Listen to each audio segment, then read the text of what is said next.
That's it. Hello and welcome, America, to Cheap Seat Sport Report, the only sport report that we all could bust out in a fist fight. I am Tyler Pollock, your host, also joined by Matt Strauszikowski and our man back here, scorekeeper Andrew Nossman.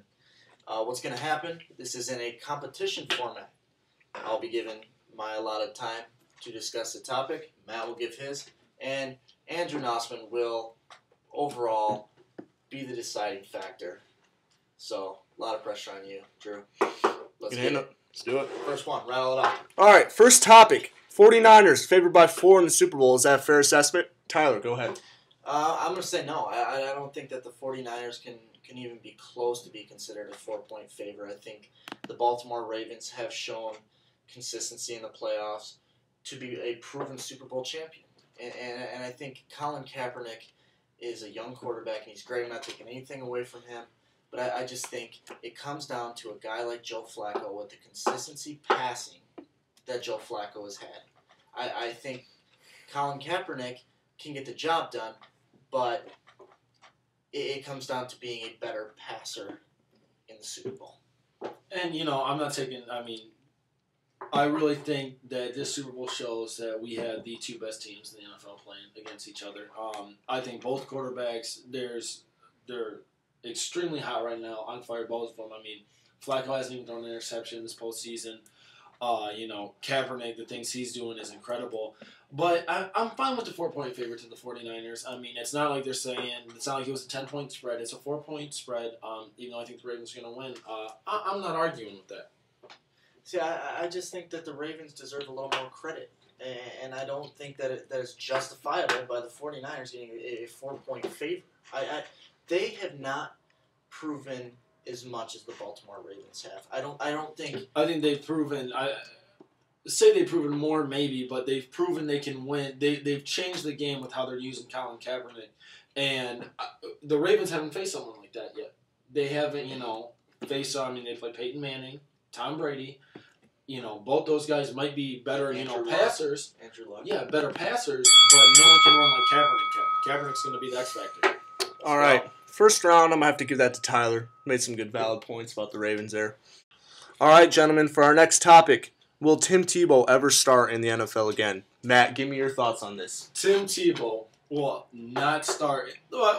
Could he get a backup role possibly, but he will never be an NFL starter again for, week in, week out. He will never be that guy. I think Denver made him what he was because of how good that team was, their defense being so solid, already having pieces in on offense. And, he went to the Jets through a trade, and, he competed with Mark Sanchez, who statistically is the worst quarterback in the NFL, worst pass rating on that, all 32 quarterbacks, and he couldn't beat him out for a starting job. And, he's not the guy. I disagree. I think that Tim Tebow can start again. Will he be a quarterback that we're talking about in 20 years? No. I think that's unrealistic. But I think that Tim Tebow can start. You're right. You're right about Denver having a great defense, but I think Tebow's heart, Tebow's will, a lot like what Ray Lewis is doing with the Ravens, had inspired the Broncos back then to excel. I think that Tim Tebow can start. I just view it as if Tebow can't beat out Mark Sanchez, who you can't argue with his passer rating, his numbers, not to even get into the butt fumble. That if he can't beat out Mark Sanchez, I don't see a quarterback that he can beat out. Yeah, and the talks of him going to Jacksonville. Jacksonville said they don't want him. And I don't see who he's going to beat out to get a starting job. I don't see that he's going to earn it. He's not that guy. And I don't see him being a starter anywhere. His days are done. I don't think that Tebow was brought into the right situation in New York. I think that Denver. What's a better situation for him? Well, because he's going to be a free agent. He's going to be a free agent, so it's his choice on where to go. Now, with the team interested in him. Right, no, I'm speaking about New York, though. I'm speaking about New York. I'm speaking about him being a starter again. Right. Where's his best fit? Right, but you can't dictate what happened last year with Tim Tebow because he was brought into a bad situation. He was brought into we're going to start Mark Sanchez, but Tebow will run you in the wild. He still could have blown him away or something, proven himself in practice. He had to have his chance in practice. Dolphins fans. I'm going to have to give that to Matt. It's some very valid points. Oh, time. He's done. Put a knife in him. He's done. All right, next topic. Who is your guys' pick for NFL Comeback Player of the Year? Peyton Manning or Adrian Peterson? Tyler, go ahead. Gotta go with Peyton Manning. Gotta go with Peyton and the adversity he has overcome, with the neck injury, possible career-ending injury, to come back, especially at his age. I can't go against Peyton. I can't. He has made Denver into a better team than any other quarterback besides John Elway could. And Tim Tebow. And Tebow, right. I mean, you can't compare the two in any light. But I think Peyton definitely has taken that team above and beyond what. I view it as Adrian. I'm not taking away anything from Manning done. I mean, he's a first player to come back from an injury like this. But the time that Adrian Peterson came back, how crucial running back is. Not that quarterback isn't, but without Adrian Peterson gets as much or more touches than anybody in the league. And without Adrian Peterson, there are no Minnesota Vikings doing anything. Christian Ponder is not going to put a team on his back. And Adrian Peterson, almost broke the single-season rushing record. Everything he's done, I can't not give it to him. I can't not give it to him. I think that Adrian Peterson's position is definitely better than Peyton. So I think you look at on the offensive side of the ball, Peyton Manning has less weapons than the Minnesota Vikings. You've got Toby Gerhart, who's a great third down running back. You've got Percy Harvin. And I think but you also got to take into factor how much wear and tear, Adrian's gone through. Because running back, the most physical, most position you're beat up on. And I don't think you're giving Christian Ponder enough credit. I'm not a Christian Ponder guy. I think Ponder definitely has excelled. But to say the Broncos don't have weapons, defense, Demaryius Thomas, they have people. Minnesota in the Super Bowl next year, write it down. Point to Matt. I like his points on Adrian Peterson coming back from an ACL tear in December to come back and almost break the single-season NFL rushing record, unparalleled. All right, gentlemen. Darrelle Revis, where is his best fit for next season, Matt? Darrelle Revis, the recent talks about him being traded from the Jets, not per se, his choice. I think the Jets, being the aging team they are, getting older on both sides of the ball, and quarterback, I would address that in trading Revis because Sanchez is not that guy to me. Tebow, if you ever thought he was a guy, he's going to be leaving. The draft, I really don't see Geno Smith panning out. Anybody in the draft, really. Best option is Alex Smith if he comes there, but that's a lot of cap bringing in. If you keep Revis too, I feel like you got to trade him while he's got some value on the market. And I think we got to get out of the East. We got a Dolphins guy here. It's just, sorry, Dan. No, but on a serious note, I think Darrelle Revis' best fit is in New York, and I think to solidify his legacy, and if he were to go to Baltimore and win a Super Bowl, I don't think it's as special as if he does it with New York. Rex Ryan, personally handpicks this guy and nurtures him like it's his son. And I think it's very personal, and I think it's very, very sentimental. And I get it's sentimental. And if you want to talk about sentimental, you look at what Peyton Manning did for Indianapolis. Everything he did for them, and he's a part of the Broncos because they replaced him with a younger Andrew Luck. Yeah, and it worked out. Okay, but it worked out for both teams. He had to cut ties with that. Whether or not he won a Super Bowl, I'm just saying his legacy, even if he doesn't win a Super Bowl, it's still the right move for them to do that. I disagree. Well, okay, so Peyton came off injury. They got rid of him. Darrelle Revis coming off an injury. You don't know how well he's going to recover. Your team is complete. There's not much of a team there at all. Right. That has anything to look forward to in the present. You want to build for the future. What if Revis, they sign they keep his huge contract, he comes back and he's not the same player, and then they're just, out of potential, first, second, round picks. I think you can't build for the future. Let me go to your Manning point. I think there's so many different factors in that, and Tony Dungy and being, with that game with Lovie Smith being the first two African American coaches to coach in a Super Bowl. And I think that you take the elements out of that, you take Peyton Manning, Jeff Saturday, Reggie Wayne, Marvin Harrison, Edgerrin James winning this all together, and you take it out. And if you take the Super Bowl out and move Manning to Denver, there's no way. I think that's a special situation, but it doesn't happen in the NFL that nowadays, you really. can say People don't stay with the same team. It's a business, that you can say. not a sentimental story. All right, I'm going to have to give that point to Tyler. Made some good points about him staying with the Jets. A little bit of LeBron-esque, saying if he would have stayed in Cleveland, that championship would have meant a hell of a lot more. So, point to Tyler on that one. Cleveland doesn't even have a cast to play with. Jeez. Unbelievable. All right, Tyler, who do you have as your NFL Offensive Player of the Year this season? No brainer. I'm definitely going AD, Adrian Peterson. He's had a lot to. I don't think he's my comeback player of the year, as I previously mentioned. But he's definitely got to be my offensive player of the year. He comes back from the ACL tear. He nearly sets the record. He has competition in Minnesota, where I don't think Calvin Johnson had competition. I think, you throw Calvin Johnson 30 balls a game, he's bound to catch. He's bound to catch the balls he did, and he's bound to hit that record.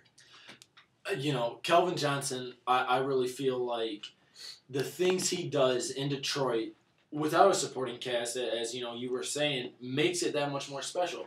He's not a guy, when Arizona had Fitzgerald and Bolden, you got two weapons. You have no one else that draws the attention in the NFL that Calvin Johnson has. And he has more receiving yards in the season than anybody that's ever played the game. And that is something special, that he can get double and triple covered games, and everyone's focusing on him, and he still does what he does is beyond me. And hands down, he's the best receiver in the game today, hands down. And I agree. I agree that Calvin is the best receiver in the game. But Offensive Player of the Year, it's got to go to AP because of the adversity. I look at the adversity of the situation and coming back. I look at it as a comeback player of the year. You come back, that's what the awards you get. Offensive player of the year, everyone has a clean slate, and that's why I'm going for Calvin Johnson, CJ. And I agree, but you also look at the competition battled up against, and like you said, you think it's a great thing that Calvin Johnson gets this record because he is the only guy in Detroit. But you look at Calvin, you compare him to Moss in New England in 2007. They had multiple weapons. They had an absolute complete arsenal of weapons, and Randy Moss was still able to catch 20. But it takes more attention away from Randy Moss, where Calvin Johnson doesn't have that. You can't triple team Randy Moss, then Welker's going to kill you. You triple team Calvin Johnson, who's going to kill you? No. Who's going to kill you? I just nobody. Nate Burleson? More weapons to throw to. More weapons helps the quarterback. the receivers in general, because they're not having to go up against double coverage. Moss can't get double covered and Welker double covered, because then they'll have other threats.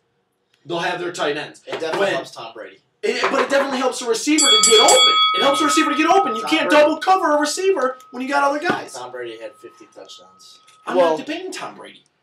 We're debating a previous New England Patriots team, which is actually not on the topic list, but I will give that point to Tyler. Unparalleled. Adrian Peterson, what he did this season, coming off of the injury he did. Not only the comeback player of the year, but the offensive player of the year. He's both. You argued against him for comeback player of the year. He's both. Look at that. Unbelievable. Tyler changes his mind halfway through. That's a point my way. That'll happen. Point my way. But unbelievable. Regardless, point to Tyler, Adrian Peterson, I'm still going Peyton. best player in the NFL Doesn't even know what offensively. he wants, just like a woman. All right, guys. NFL Defensive Player of the Year. Who you got, Matt? Defensive player of the year has to be J.J. Watt. Things he's done in Houston this year, 20.5 sacks, almost got straight hands record.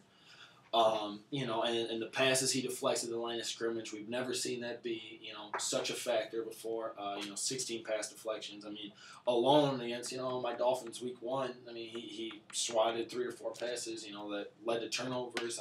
He creates turnovers from the defensive line position in a way we've never seen before, which is something, special, defensive player of the year worthy. And I agree. J.J. Watt's a great player, and he definitely has changed his team around with the leadership he's brought to defense. And he's my number 2. but I gotta go with Big Bad Aldon Smith in this one, and it's a no-brainer to me because this guy's a beast. I think he's more versatile than J.J. Watt is. I think, and he's playing on Sunday. Don't forget that he's playing on Sunday, and he's led this Niners team to a Super Bowl on the defensive side. Him and Patrick Willis have led this team. I don't believe that Aldon Smith has led the 49ers to the Super Bowl. You know, granted, you want to spark him. You know, J.J. Watt sparked his teams to the playoffs. Yeah, he didn't carry him as far, but then again, I don't view the Texans as good of a team as the 49ers. And J.J. Watt, when you're comparing player to player, J.J. Watt had the better season. He's an all-around better player, what he can do to a football team. And I don't see, you know, just because Smith is playing in the Super Bowl because he's on a better team, that doesn't change my mind for defensive player. It doesn't change my mind because he's playing on Sunday. My thing is you're only as greatest as your weakest player, and the weakest player for the 49ers is definitely better than the weakest player for the Texans. I'm not debating teams. No, and I think that the fact that Aldon Smith is playing in the Super Bowl, the fact the plays he's made in the playoffs gives him this Defensive Player of the Year. I think Defensive Player of the Year, I'm not judging it off of what he does in the postseason. I'm judging it off of the regular season. That's how Jason Taylor won it. That's how Jason Taylor won it. Not even going to the playoffs. That's how Jason Taylor won it. All right. Regular season. Point. Matt. J.J. Watt, Defensive Player of the Year. No-brainer. All right, gentlemen. It all comes down to this. Tie ball game. Last topic. So we're going to take to the NBA. Tyler, who is the best team in the Eastern Conference? Go ahead. No-brainer. New York Knicks. And I'm going to take it down to the logistics of the big men. The Heat can't guard anybody big. They can't. And you look at, you got Tyson Chandler, you got Marcus Camby, and you got Amari Stoudemire. Not to mention, you got Carmelo Anthony, one of the best players in the NBA. He's not better than LeBron. I'll give you that. He's not better than LeBron, but one of the best in the NBA. And you've got Jason Kidd running the point.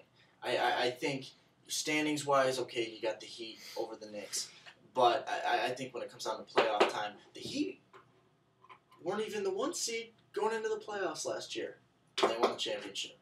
So right now, it's irrelevant that they got the number 1 seed. I think, not only, as you said, Heat have more wins. You know, even if it's by 1, they have more wins than the Knicks. As you said, LeBron James is the best player in the game. D-Wade, for sure in the top 5 best players in the league. Bosh can do things offensively. And the Heat, their style of game isn't dribble down the court halfway, let's set up, post up it for our big men down low. That's not how they play. They play, they're a high tempo, push. How many times have we seen LeBron and Wade throwing the ball all the way down the court, fast break buckets? Big men can't run with that. You can't run, especially that late in the year. If we're talking about Eastern Conference Championship, they aren't going to be able to run with a team like the Heat, with LeBron and Wade. And not to even get involved with Bosh. LeBron, I don't care if they can't stop Tyson Chandler's 20. They won't be able to stop LeBron's 40 or 50. You won't be able to stop that. LeBron, he's been there so many times before, and he already got a ring. He's there. He's the guy. The East goes through Miami. Hands down. You're pulling out those points of Amari Stoudemire, who played for the Suns, a team that used to run the most out of a team that Shaq couldn't even play for. And you look at Camby and Tyson Chandler. Tyson Chandler shut down the Heat when the Dallas Mavericks won it. A few years ago, LeBron's gotten better since then. You've got an inexperienced Oklahoma City team against the Heat in the finals last year. I think... they were in the finals and they won. Where were the Knicks? Watching the Heat. Right, but you've got so many more elements added to the mix. And the Heat haven't added elements? LeBron hasn't added elements to his game? Not big They men. don't need big men to win. They proved that last year. They don't need big men to win. OKC doesn't have a big... Nobody, and they were still in the finals. Big on the Mavericks? Both teams don't have big men. Who's big on the Mavericks? Okay, Dan where were both those Tyson big men? Chandler? Where were the big men in last year's finals? No one has a big man in last year's finals, and both those teams have one. And the final bell. Hang on. It's about big men. Okay, last year they didn't have big men. Okay, and they both won the finals. This is off the record. Give me a second. You look at, okay, both teams didn't have big men last year. The Heat won. Granted, you got it. But the Heat went against legit big men in Dallas and couldn't win. They couldn't beat Dallas because Dallas has Dirk, one of the best big men in the game. Tyson Chandler, who also plays for the Knicks. And is older. Okay. He's older, but it runs through big men. And when you don't have How does it run through big men when it was proven last year it doesn't have to be done by big men? Okay, it doesn't have to be done by big men when both those teams don't have big men. Every NBA champion team doesn't have to have big men to win games. Who did the Heat go through to get to the finals? The Celtics. Who's their big man? Kevin Garnett. He's pretty big. Kevin Garnett has got knee. They both were in the finals with no big men. The Pistons did it in 2005 when they had Ben Wallace. He's 6'9". How is he a big man? He's 6'9". Sheen stands out at the three-point line every game, and they still win games. You don't need a big man to win an NBA championship. The Heat proved it last year. Well, if they are playing big men, that means other teams don't have big men. Wow. If you don't consider Ben Wallace or Rasheed a good big man, I don't know. A big man that's 6'9". It doesn't matter that he's 6'9". He's huge. He battles down the post. He had to battle Shaq. Okay, and so he can do nothing on offense. I'm not arguing about Ben Wallace. Forward. I'm arguing about the Heat can win without having a big man. They did it last year. And if they went through no one with the big man, then that means no one with the big man was in the playoffs. So obviously it doesn't need to be done. The Heat a big man to the finals did not run through any big men. You don't need to run a big man to get to the finals. But if you do, you're not going to beat him. That's my point. So no big men were in the finals last year in the Western or Eastern Conference. None. No, who's your best big man? Chris Bosh? No, I mean, the Heat and OKC, they did not play anybody with dominant big men. There were no other dominant big men in the NBA playoffs. I don't believe so. Okay, then Heat and OKC are in the finals, meaning that they're the two best teams because they beat everybody, so that means that they can win without big men. You don't need big men to win. You don't. You don't need big men to win. I'm saying you're going up against competition. Okay, and they both did last year and proved they don't need big men. You don't need big men. You're not listening to me. You don't need big men. All right. You're not. We're done. That was a great debate. But I have made my decision. And the Eastern Conference will run through Miami this season. No doubt in my mind. They did it last season. They'll do it again this season. They proved it. LeBron's been there. He's got the experience. He's got the ring. He's got the confidence. He's got the monkey off of his back. Miami wins the East. Miami wins the title.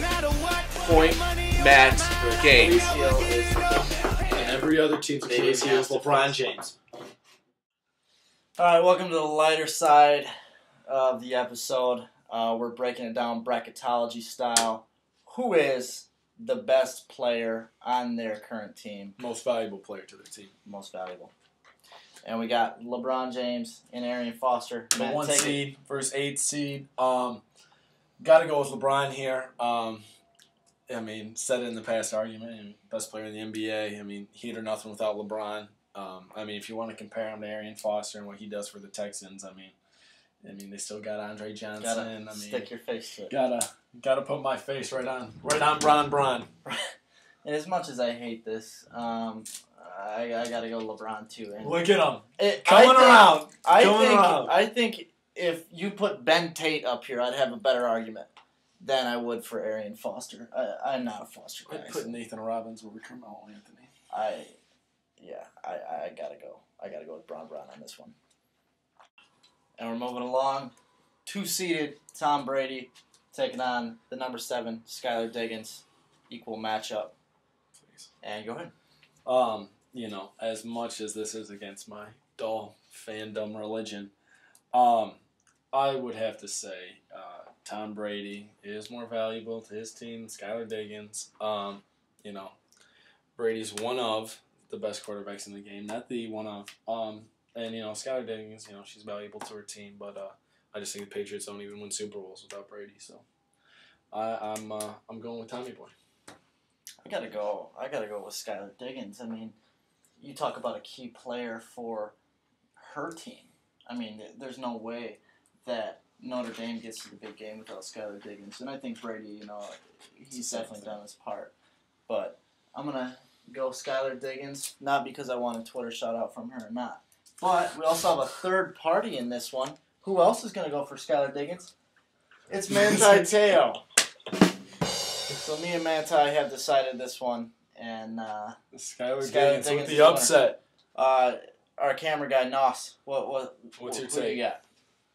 Well, as much as this is gonna hurt Matt's feelings, I'm gonna also have to go with Tom Brady, who is absolutely the best quarterback in the NFL. You don't even get a picture. We don't. If I had a picture for myself, We don't have a picture.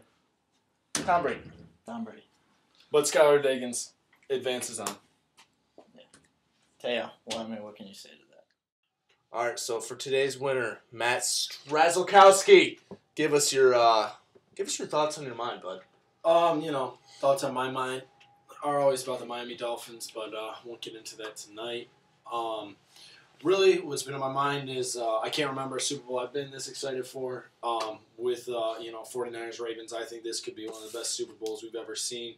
You just got so many storylines going in. I don't remember a Super Bowl being like this. I mean, we haven't even talked about the Harbaugh brothers, quarterbacks going head-to-head, Ray Lewis's last game. I think it's going to be one of the best Super Bowls we ever saw, so I'm very excited. The Harbaugh. All right, ladies and gentlemen, as we wrap it up, next episode, we're going to be finishing this side of the bracket. We got number 3, Adrian Peterson. My book, definitely winning a lot of awards today. A little wishy-washy on those, though. Skip Bayless style. He's taking on number 6, Kobe Bryant. And then we got number 4, the best hockey player to ever play the game, Sidney Crosby. Squaring off against number 5, the Nationals pitcher, Steven Strasburg. And now it's time for the social media viewer poll. We asked, who will win Super Bowl 47? And we had a response on Facebook, and we had a couple on Twitter. So we're going to take the Facebook one first. Lance Maravich Madsen says, should be a great one. Just think the 49ers had the slight edge. Got to go with the 49ers. Now let's transition into Twitter, where we're going at Mr_Remedial. With this being Ray Lewis's last season, I have the Ravens edging out the 49ers 21-17. Then we go to at Wick_15. Hey fellas, I think the Super Bowl is going to be amazing. I love the two brothers facing off on sports' biggest stage. I like the Ravens though. Final score 27-24. Bold predictions, but it looks like the slight edge is definitely going to the Ravens. That's going to wrap up today's episode. Tune in on Thursday for our second episode. If you'd like to be featured, get at us on Twitter, Facebook, get at us on our website. Maybe drop a comment in the YouTube. Maybe, boom, subscribe. I think that's the right side. Hope so. See you later. Is it real? The genuine debate going on right now? I just feel like they don't need. Okay, Dallas shuts them down. That's before they have Bosch there to get your third man. Dennis Haslam. You don't need. They had Bosch when they played the Mavs.